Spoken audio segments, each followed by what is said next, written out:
Today's story is about a tragedy that, for more than half a century, has refused to let go of researchers, journalists, and ordinary people alike. A mystery that refuses to die.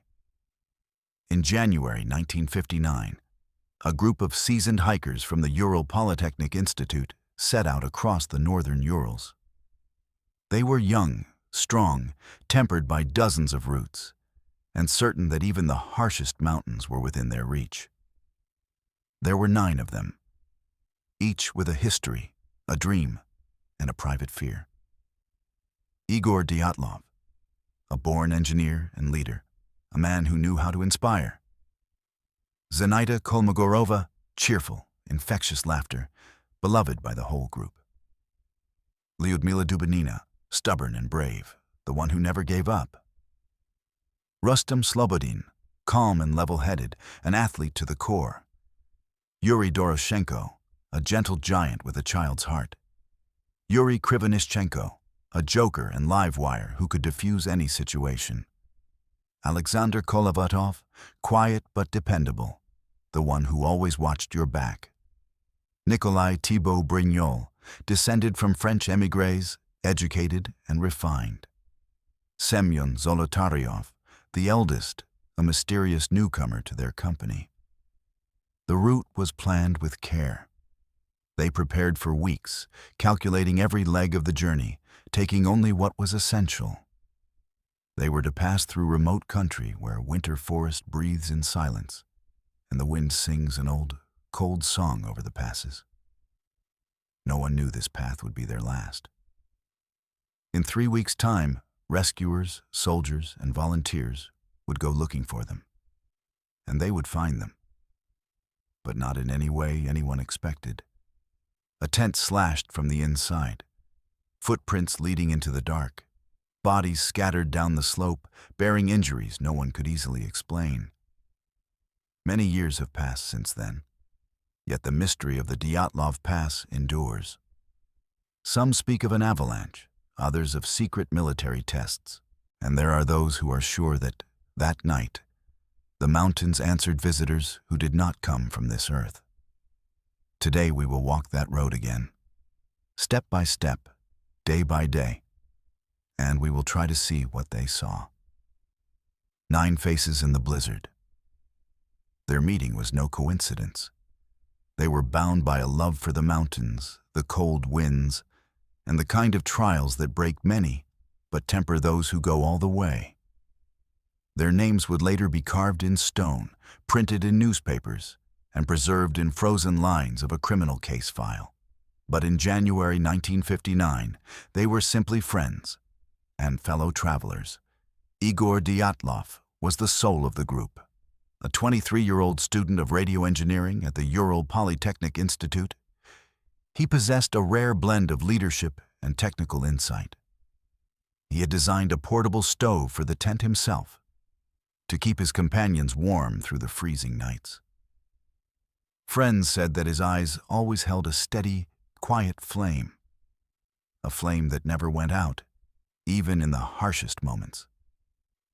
Zenaida Kolmogorova, 22 years old, a student of the same institute. Cheerful with a contagious laugh, she could lift spirits and keep conversation alive. Her diaries were filled with witty notes, her letters home with warmth and affection. But she wasn't just the heart of the group. Zina could endure the toughest trails, carry her pack like one of the men, and never complain of fatigue. Lyudmila Dubinina, the youngest of the women, 21. Her temper was as sharp as the mountain wind. She argued, stood her ground, and could ski difficult sections alone if she had to. It would be Lyudmila who would later become the center of many mysteries surrounding the final days of the expedition. Rustem Slobodin, 23, an athlete and candidate for Master of Sports in track and field. Calm, balanced, and with a subtle sense of humor, he never joked at another's expense. Rustem treated the hike as a test of body and spirit, always striving to be among the first. Yuri Doroshenko, 22, a sturdy young man who once worked in a mine. He had a habit of protecting those who were weaker. In a previous expedition, he had spent an entire night keeping a frozen comrade warm, risking his own health. His kindness and reliability were unquestionable. Yuri Krivonischenko, the same age, lively, and sometimes overly so. His jokes could irritate, but they saved the group from despair during long winter evenings. He worked at a classified facility rumored to be conducting secret research. That past would later cast a long shadow over this story. Alexander Kolevatov, 22, quiet and thoughtful, a student of the physics and technology faculty. He always walked behind, watching the rear, and rarely appeared in photos. But his comrades knew. If something went wrong, Sasha would be there. Nikolai Thibault Brignol, 25, a graduate of the civil engineering faculty, tall, refined, and with a slight accent. A trace of his French ancestry. Gentle by nature. Yet on the trail he became a fighter, determined to go the distance. And finally, Semyon Zolotaryov, 39, a professional tour instructor who joined the group at the very last moment. His past was wrapped in mystery. A war veteran who had survived battles and silence alike, he spoke little of what he'd seen.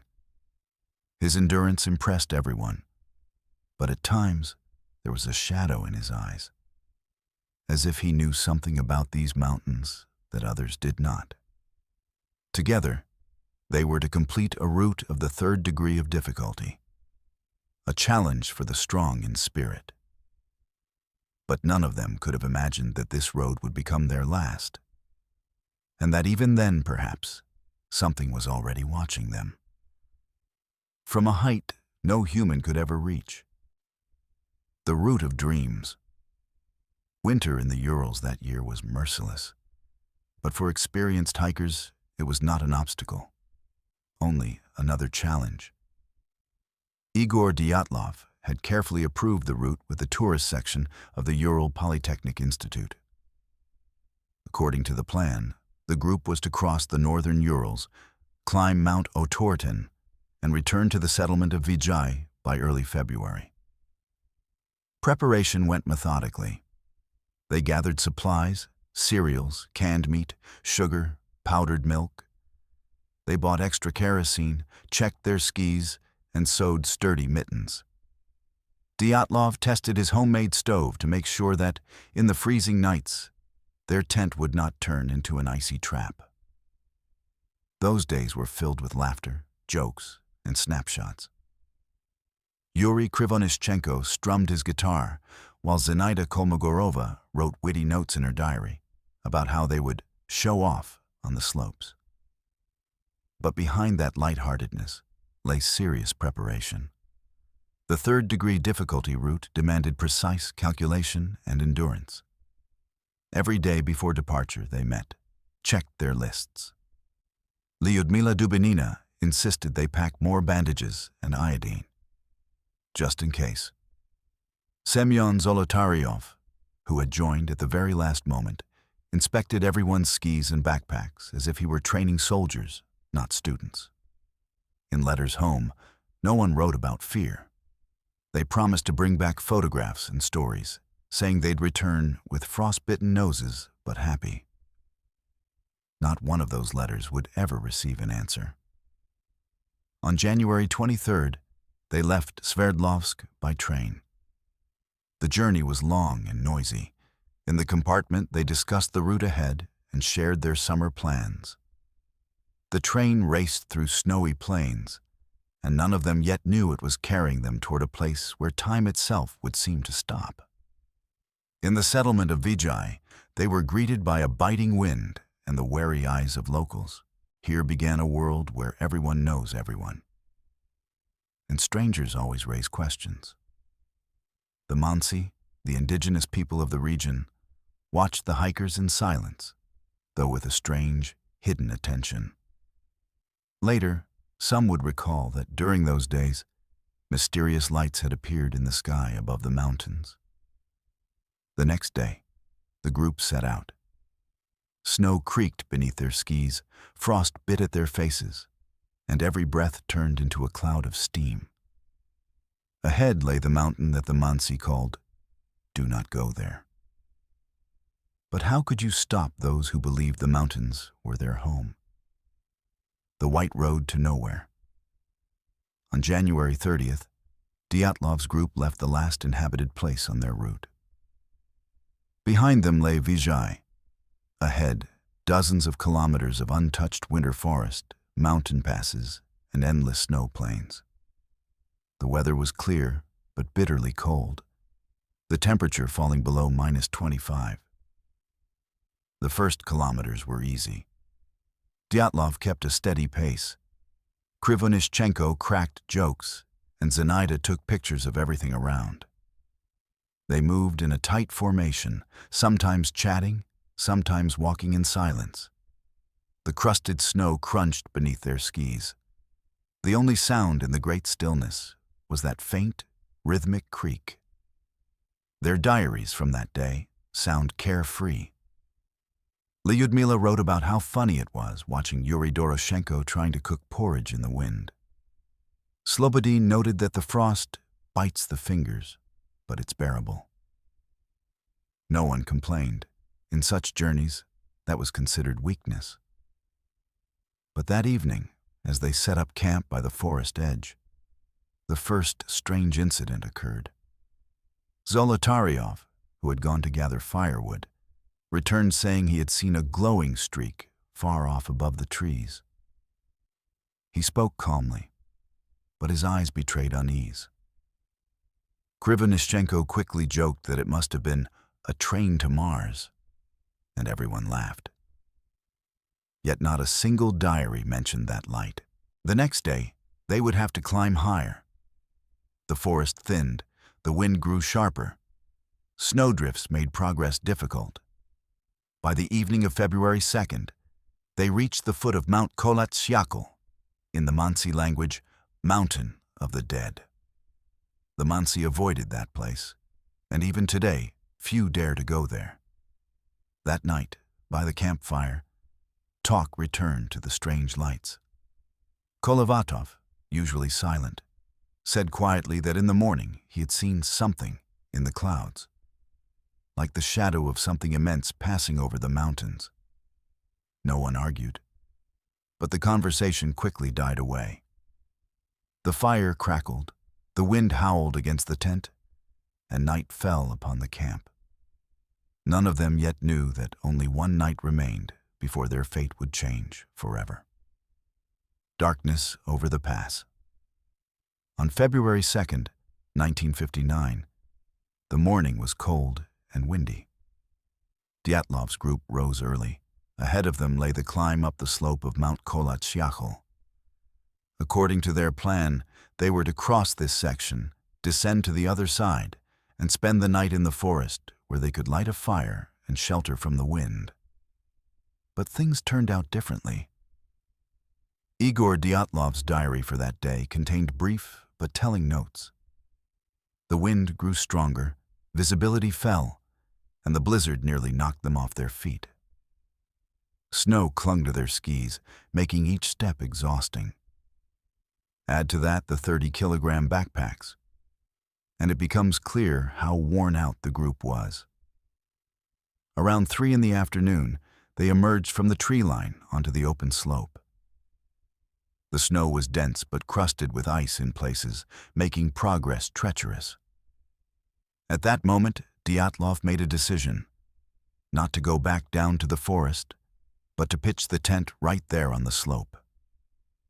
Later, many would argue about the reasons, some claiming it was for training in extreme conditions, others that they simply wanted to shorten the route. The tent was set up on a steep incline. They reinforced it with skis, hammered stakes into the snow, and stretched ropes tight. Dyatlov arranged everything so that one side held the stove, the other, their packs and the entrance. But that night, they decided not to light the stove. The wind was too strong, and on that slope, setting it up could have been dangerous.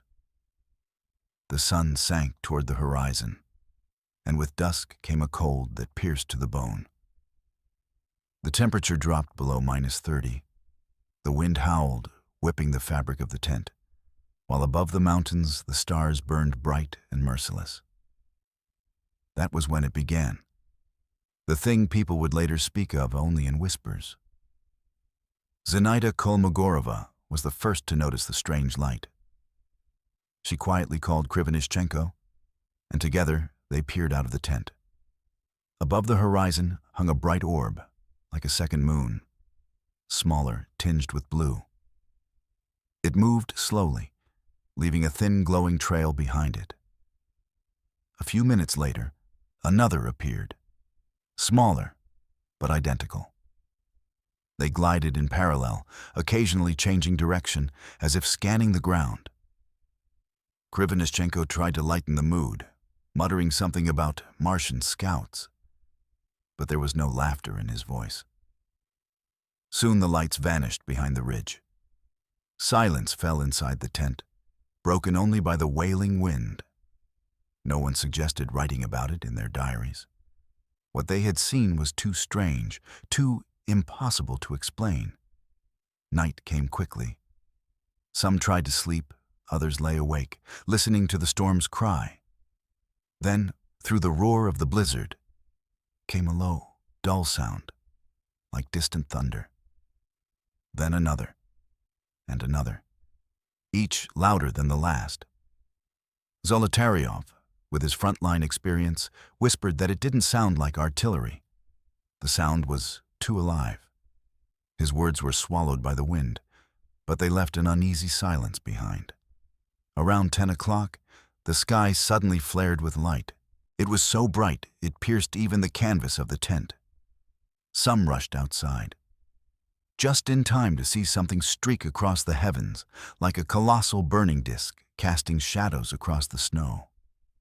It disappeared beyond the pass, but the air seemed to hum afterward, and the hair on their arms stood on end.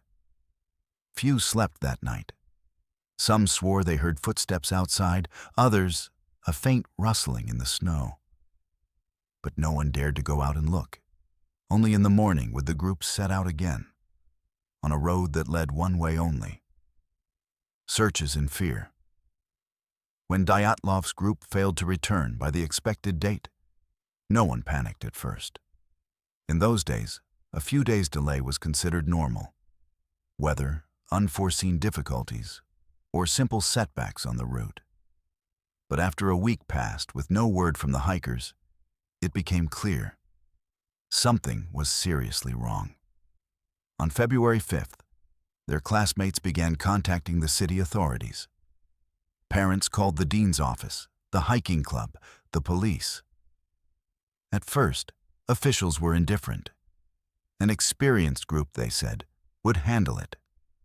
But under pressure from relatives and friends, a search expedition was finally approved. Students, teachers, rescuers, and military personnel all joined the effort. At first, a group of volunteers on skis was sent toward Mount Kolat-Syakhl, and soon soldiers and helicopters followed. The weather was merciless. Temperatures near -30, howling winds, snowstorms. Every step through the deep snow was a battle. On February 26th, the searchers found what they had been looking for, but not in the way they had hoped. On the slope, 1.5 kilometers from the forest, they spotted the Dyatlov group's tent. It was half buried under snow, but still recognizable. As they approached, the rescuers were struck by shock. The tent fabric had been slashed, and, as they later determined, from the inside. Inside lay neatly arranged belongings: clothes, shoes, food, money, documents. It looked as if they had left in a hurry, taking nothing that could have saved them from the cold. Footprints led downhill toward the forest. They were left by bare or nearly bare feet, some in socks, some with a single shoe. The tracks showed no signs of panic. The steps were even, as though the people were simply walking somewhere, not fleeing mortal danger.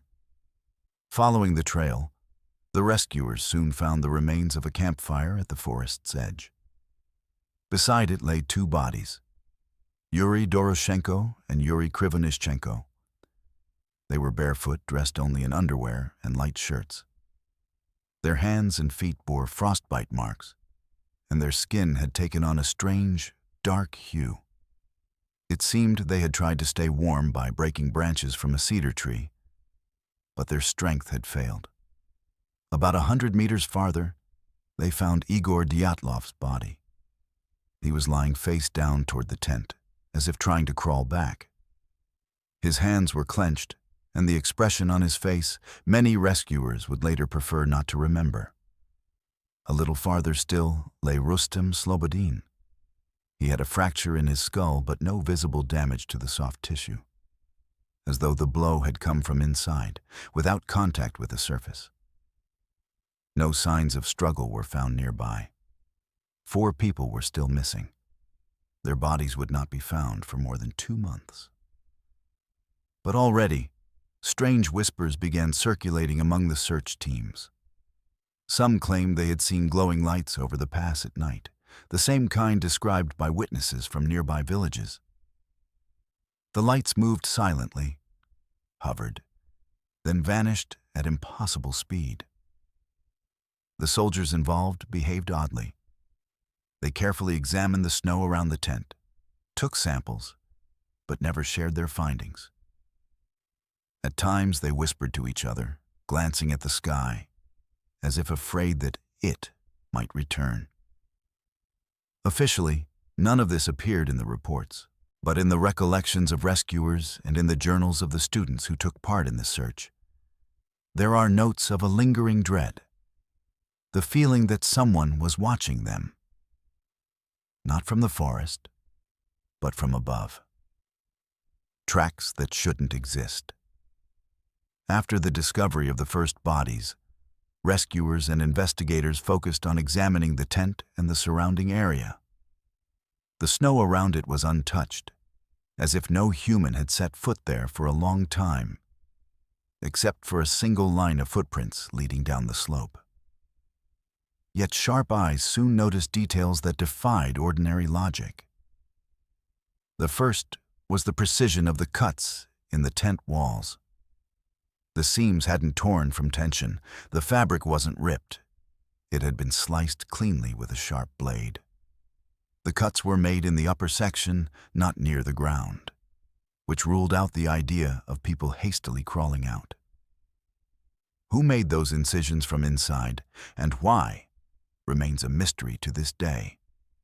The second oddity was the absence of any essential survival items. The hikers had left everything: boots, warm jackets, gloves, even flashlights. Only one small flashlight was found on top of the tent, and when switched on, it still worked. Why someone placed it there, no one could explain. When the bodies of Doroshenko and Krivonishenko were examined, the pathologists found burns on parts of their skin. The burns were localized, as if caused by a powerful heat source. Yet the fabric over those areas was untouched. It was impossible to attribute such injuries to fire or freezing. Then came the strangest revelation: traces of radiation. When the investigators tested certain clothing items, especially those belonging to Lyudmila Dubinina and Alexander Kolevatov, the instruments showed radiation levels several times above normal. Officially, this was explained by the fact that 2 of the hikers had previously worked at facilities handling radioactive materials, but that did not explain why the contamination appeared only in isolated patches of fabric, not evenly across the garments. Rustem Slobodin's body raised further questions. The fracture in his skull indicated a heavy blow, yet there was no visible damage to the surrounding skin. It was as though the force had struck from within, or by some means that left no ordinary marks. As rescuers dug deeper into the snow, they kept finding small details that did not fit any conventional explanation.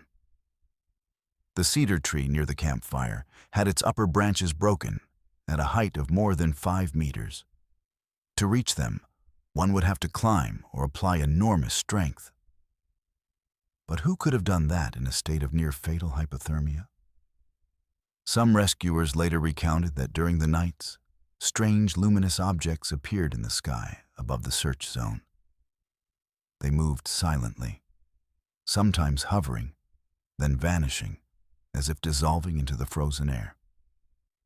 Official reports omitted these sightings, but years later, personal notes and testimonies would mention them again and again. When the investigation released its first findings, the phrasing was cautious. Death as a result of an unknown, compelling force. What that force was, no one said. Yet among the investigators and military personnel involved, whispers spread that the tragedy might have been linked to something not of this world. Meanwhile, the search for the remaining members continued. The snow deepened, the weather worsened, and it seemed the mountains refused to release those trapped in their icy grasp. And through it all, as witnesses later recalled, there hung a strange feeling that someone was still watching. Not from the forest, not from the ridge, but from above, where there are no birds and no planes. Witnesses of the silent mountains. As the search dragged on, investigators began questioning the locals. Many were Mansi, the native people of the northern Urals, whose ancestors had lived in these harsh lands for centuries.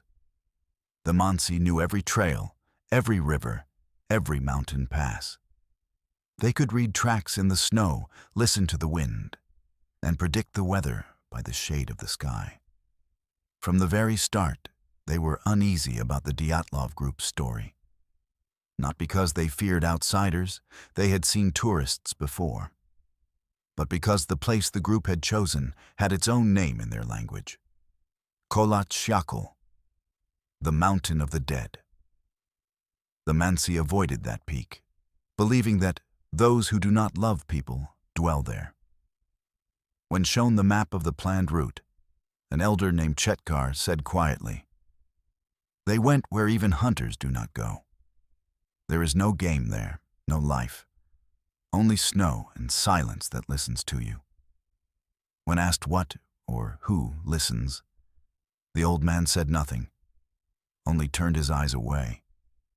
The most unsettling testimonies, however, concerned what happened in the sky during the days of the tragedy.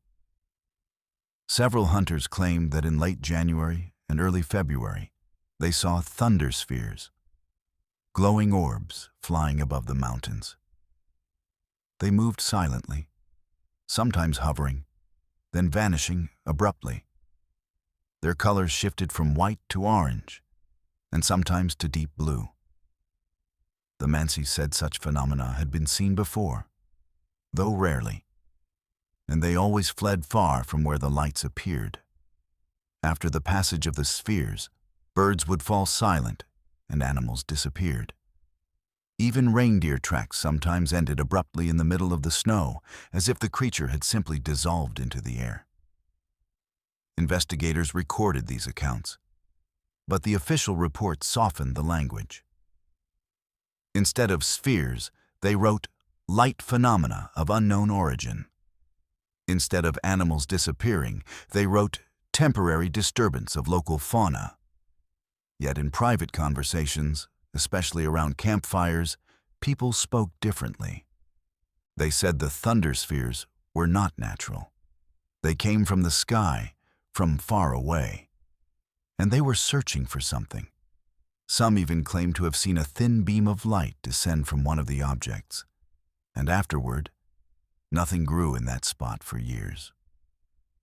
One story in particular caught the investigators' attention. A Mansi hunter named Pashtyam told them that 2 days before the official search began, he had been hunting near the Lozva River. That night, he saw 3 fiery orbs hanging over the pass. After a few minutes, One separated from the rest and moved toward Mount Kolatsyakl. He heard a low, deep humming sound, as if a colossal machine were working beneath the earth. These words were entered into the case file but marked as not relevant to the incident. Even so, several rescuers later admitted that they too had seen similar lights in those days. One student rescuer recalled, "It wasn't like a meteor. It moved too slowly, too steadily, and it was too perfect in shape, as if it had been built, not born." By then, a dangerous thought had begun forming in some investigators' minds. The tragedy might have been caused not by nature, nor by secret military tests, but by something else entirely. Yet saying such a thing aloud in 1959 would have meant the end of one's career. Meanwhile, the search went on. The snow grew denser, spring was still far away, and the mountains remained silent. But those who camped near the pass sometimes woke with the eerie sense that something was hovering above them. They would step outside and see nothing but an empty sky. Yet when they returned to their tents, a faint ringing lingered in their ears. It was under those strange, watchful skies that the rescuers finally found the traces leading to the last 4 bodies. And what they would see there would open a darker mystery than anything that had come before. Secrets of the Cold War. The spring of 1959 brought new documents into the Dyatlov case. They weren't placed openly on desks or stored in district archives. They were passed hand to hand in envelopes marked with red stripes. And in the contents field, it read briefly, "Defense Line." These materials concerned not the search itself, but the situation in the northern Urals during the last days of January and the beginning of February. Reports from the Air Defense Service mentioned unidentified objects detected by radar. The entries were terse: date, time, direction, speed. But the numbers spoke for themselves. The object moved faster than any aircraft known at the time, and then stopped midair. One intercepted message read, 02:02:21:43, Zone 15, Object 2. Variable speed, disappearance at altitude 3000, interception impossible. Below that, a note, forward to Special Department. Another document mentioned interference on communication frequencies between 3 and 5 megahertz on the night between February 1st and 2nd. It was accompanied by extraneous noise of non-atmospheric origin. Operators described it as a low hum punctuated by bursts resembling coded transmissions, but not Morse. The signals came in repeating intervals, then vanished, only to return minutes later. Rumors about these intercepts soon spread beyond the headquarters. In nearby villages, where military trucks passed through, people whispered, "They say they caught foreign voices." Some believed these were secret communication tests. Others insisted the signals were unlike anything known to the Army. The officers involved in the search exchanged strange words when they thought no one was listening. One said, "They hovered here for several nights." Another replied, "If they're ours, why jam our own channels?" What followed was always silence. In a private notebook found decades later, one soldier had written a single haunting line. "Radio silent, but someone is in the headphones." No official report ever mentioned it, yet it matched the unease that lingered in those days. Some classified diagrams showed dots connected by lines. The dots matched the locations where bodies and traces were later found. The lines pointed toward directions from which the signals had allegedly come. The sources of interference lay near the very mountain range the Dyatlov group had been heading toward. Other documents referred to nighttime photo and film recordings of the sky. Reports described anomalous luminous phenomena and spherical flying objects. One officer noted that similar objects had been observed in other winters, but never so many, and never for so long. Between the official language and what really happened lay a deep chasm. Officially, interference caused by magnetic storms. Unofficially, something was searching, and we saw it. These papers never made it into the public case file. They vanished into sealed archives, accessible only with special clearance. And there, behind heavy doors and stamps marked Top Secret, remain the answers to a question that still chills the imagination. Who else was over the Dyatlov Pass that night? And what were they doing there? Bodies that should not have survived. The search for the remaining 4 members of the Dyatlov group moved slowly. The snow was deep, spring was late in the northern Urals, and even seasoned rescuers needed hours to cover just a few hundred meters. The ravines and streambeds had become traps where snowdrifts reached 3 meters deep. And it was there, in the depths of one such ravine, that the searchers made their most terrifying discovery in early May. The first body they found was that of Lyudmila Dubinina.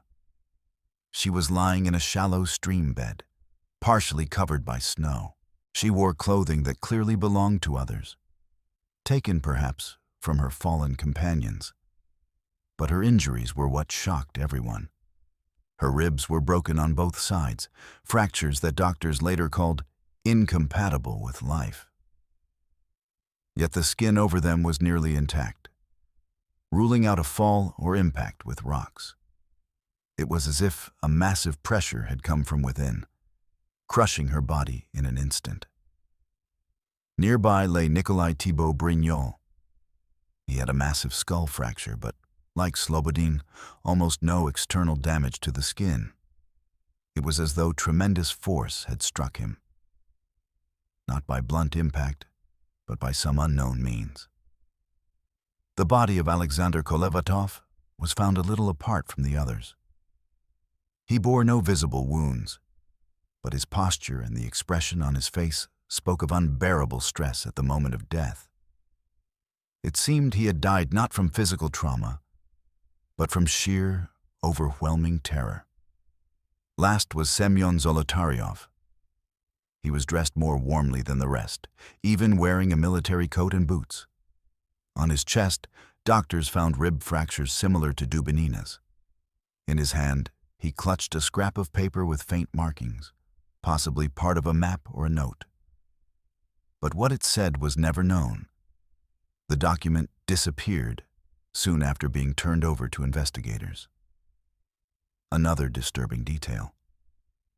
Several bodies were missing soft tissue.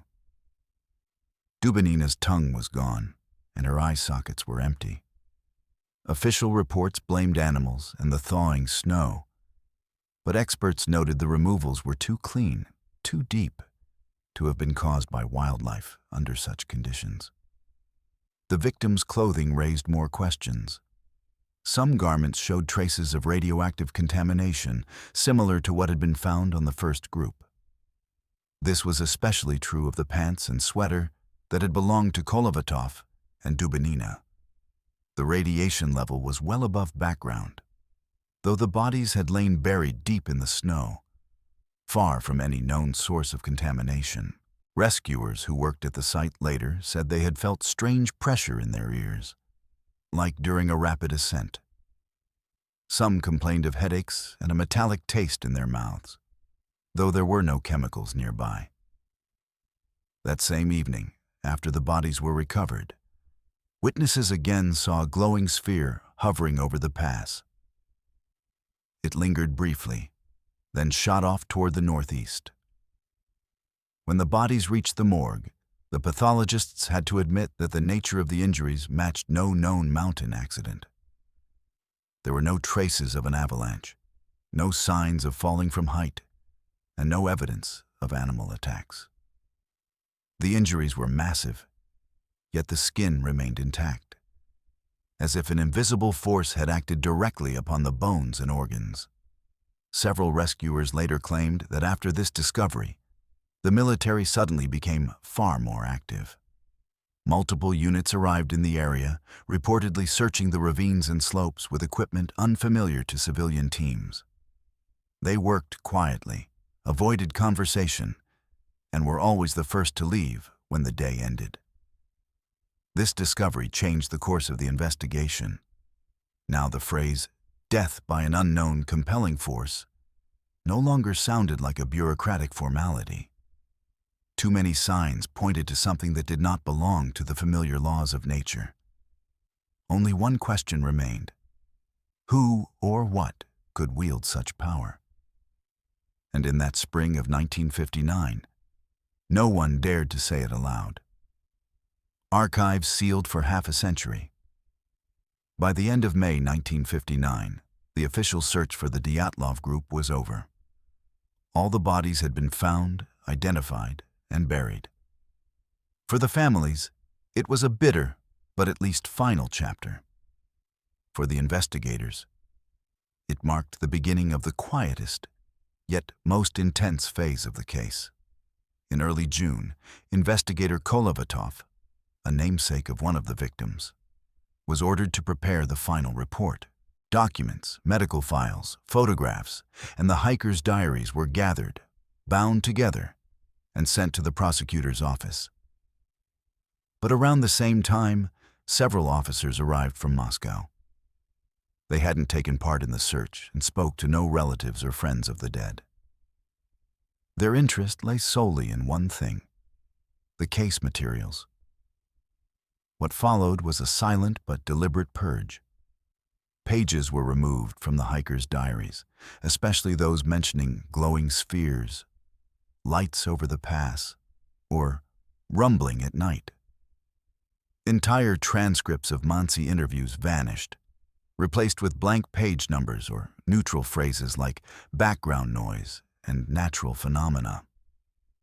The film rolls taken at the scene underwent a second inspection. Some frames, according to the photographers, were confiscated permanently. Most of those missing showed strange light trails or halos above the tent and mountains. In their place remained only standard shots: tracks in the snow, personal items, bodies. Special attention was given to the medical reports. Phrases such as impact of unknown force, injuries without external damage, and radioactive contamination of clothing were rewritten in softer terms. The word radiation became isotopic background within acceptable limits. Fractures of ribs on both sides was replaced by multiple injuries to the thoracic area. The official conclusion, released at the end of June, was almost faceless. The death of the hikers occurred as a result of the influence of an overwhelming force, which they were unable to overcome. Not a word about what that force was. Not a single concrete explanation. Around the same time, 3 wooden crates left Sverdlovsk for Moscow, sealed and escorted by plainclothes officers. Their manifests read only, "Materials of a classified case." Rumor had it that one of the boxes contained the hikers' personal belongings, items never returned to their families. The victims' relatives were forbidden to discuss the incident publicly. Some were warned outright, "Do not stir this up, or there will be consequences." Even during memorial gatherings, people avoided speaking of details. The fear of official attention was still too fresh.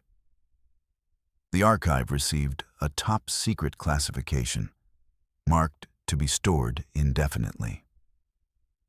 Access was limited to a handful of individuals, including military personnel and scientists connected to defense research. Over the following years, new pages were quietly added to the file, but none of them ever saw the light of day. In the 1970s, when the Soviet press briefly allowed stories about unexplained phenomena, a few journalists tried to request the case. They were told it had been lost or was under additional review. In reality, it lay in a special vault, closed even to many within the prosecutor's office. Even in the 1990s, when so much of the untouchable had collapsed, the Dyatlov Pass remained shrouded in secrecy. Some materials were declassified, but what surfaced was fragmented, as though someone had decided long ago what the world was allowed to see. All references to radio interference, military intercepts, and the recorded aerial objects from those days were gone. The official version stayed unchanged. The unofficial ones multiplied, thriving in silence. But those who had glimpsed the real documents understood. There was something in them the state had chosen to hide. Something that, if revealed, might have changed not just the story of the Dyatlov Pass, but the story of the entire world. A hypothesis that chills the blood. To understand what happened at the Dyatlov Pass on the night of February 2nd to 3rd, 1959, one must piece together scattered fragments, diaries, witness accounts, military documents, and forensic reports.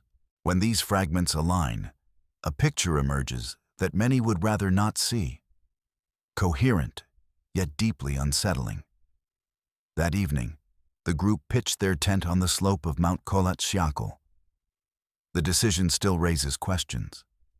But if we assume they wished to remain within sight of something, an object or phenomenon they had already observed in previous days, their choice of location begins to make sense. Around 10 that night, the sky flared. Witnesses in neighboring settlements saw a bright sphere moving silently, leaving a glowing trail behind. Moments later, 2 smaller objects appeared, hovering nearby. The testimonies of the Mansi and military radar logs strikingly coincide. The objects change speed and direction, sometimes stopping mid-air. It may have been then that something happened inside the tent, something that drove everyone outside without time to dress or put on boots. The cuts made from within suggest haste and panic. Yet the footprints leading downhill showed no signs of a frantic escape. The steps were even, deliberate. This could mean the group was under the influence of some force, psychological or physical, that stripped them of the will to resist. At the cedar tree, where the first campfire was found, they tried to warm themselves. But at the same time, several of them may have seen a glowing object descending. The low humming sound, later reported by rescuers and locals, grew louder then. Perhaps it was this vibration that caused the pressure in the ears and the headaches described by witnesses.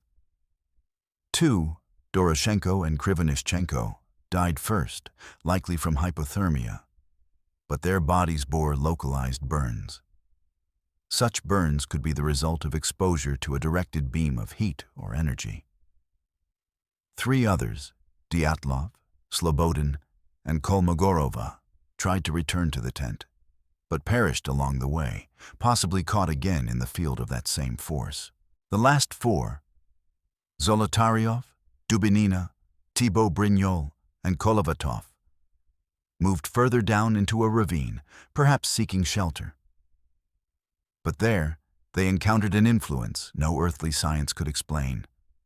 Broken ribs, crushed skulls, destroyed internal organs, yet without external injuries.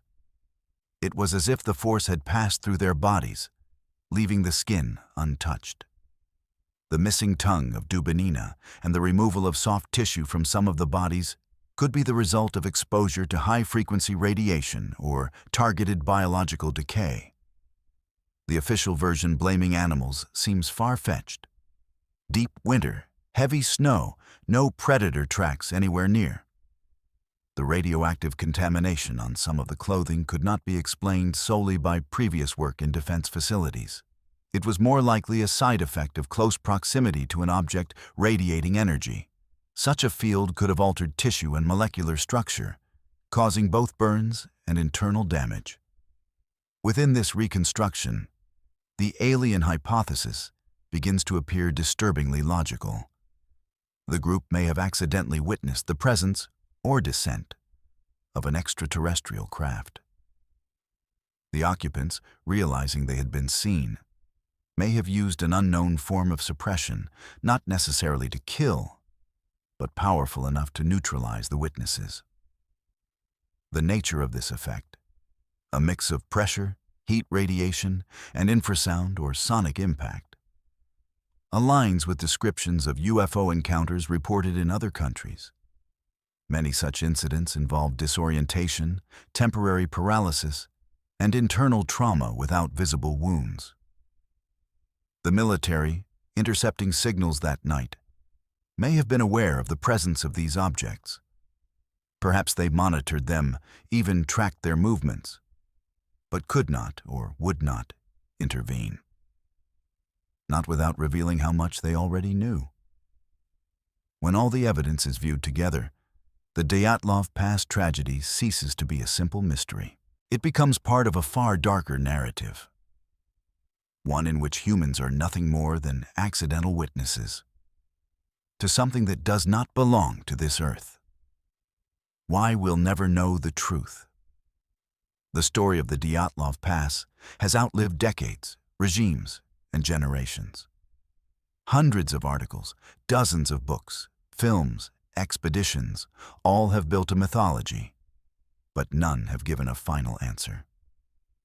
Each new discussion brings us back to the same questions that rescuers whispered to one another in February of 1959. What did they see? What made them leave their tent in the night? And what killed them so swiftly and so strangely? The answer, whatever it may be, lies beyond official documents. The archives that could shed light on those events remain sealed, stamped secret or top priority. Even in the years when once forbidden Soviet files were open to the public, the Dyatlov Pass remained almost untouchable. Some materials were declassified, but what was released were mutilated copies, names erased, dates blacked out, pages missing. Why, even decades later, do the authorities still conceal the details? There are several possible answers, none of them comforting. The first is pragmatic. If the Soviet military recorded contact with an unidentified aerial object in 1959, admitting it would mean acknowledging that the state could not fully control its own skies. Even half a century later, such an admission would still be considered a threat to national security. The second is far more unsettling. If what affected the group was the result of technology not of earthly origin, acknowledging it would shatter the world as we know it. It would raise impossible questions. Who are they? Why are they here? And what do they want from us? More importantly, could any government protect its people if they came back? The third answer is cynical. Perhaps some of those technologies have already been studied, even used, in classified military research. In that case, admitting what happened at Dyatlov Pass would expose the source of that knowledge and its true origin. And such things are never forgiven in politics. Today, the internet is full of exposés and leaked documents, yet the real keys to the mystery remain in very few hands. People who saw the original files, people who helped write them, people who once watched the mountains through the glow of radar screens. They remain silent, bound by oath, by fear, or simply because the truth is too dangerous to tell. Modern expeditions to the pass still report strange phenomena. Unidentified lights, navigation failures, magnetic anomalies. And yet, every time, these are quickly dismissed as weather effects or instrument errors. History repeats itself, only with new excuses. Why will we never know the truth? Because truth is not just a collection of facts, it's the weight of their consequences. And those consequences could be devastating. For politicians, a blow to public trust. For the military, the admission that there are forces beyond control. For society, the realization that we are not alone. and that the others can reach into our world silently, without warning or explanation. There's a legend that deep within a Moscow archive lies a thin folder labeled Kolat Shakal, Special Observation. Inside, photographs showing a clear, bright object over Dyatlov's tent that night. Beside them, radio transcripts from the same hours, and a handwritten note with 3 chilling words. It may happen again. Perhaps it's only a myth, born of those who crave mystery. Or perhaps a warning we refuse to hear. The Dyatlov Pass will remain a secret until one of its keepers decides the world is ready to know the truth. Or until history repeats itself, right before the eyes of those who still believe. It's just a legend. The mystery that looks to the sky. And so we've walked this path, from the laughter of young hikers on the train platform to their silent faces frozen in the arms of the mountains. We've seen their footprints, read their final diary lines, heard the echoes of signals caught by the military. We know now that the official story left more holes than answers. But above all, we understand this. There was something in the sky that night. And if it was there once, it could return again. Not for everyone. Only for those who happen to be in the wrong place at the wrong time. Perhaps even now, someone is gazing at the stars, seeing a steady, silent light begin to move. Or perhaps someone out there is already watching us. If you found this journey as haunting as I have, support the channel. Leave a like, so the algorithms know we still want to know the truth. Subscribe, so you won't miss the next story someone tried to bury in the snow. And tap the bell to hear the signal in time. Because on the Dyatlov Pass, sometimes it matters to be ready, before the light in the sky comes too close.